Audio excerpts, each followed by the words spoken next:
Geoff, the ACCC released its interim new car retailing market study today, specifically on access to repair information. What does that mean for our membership? At the moment, David, there are a series of recommendations in the report.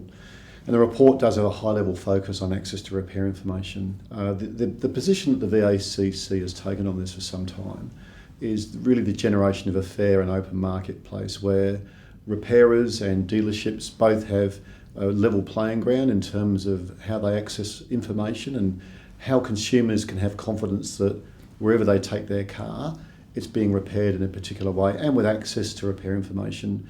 This is an argument that's been had around the world, David, in Europe and in North America, and there are a number of countries that are now adopting a more transparent and open access around vehicles and their repairability.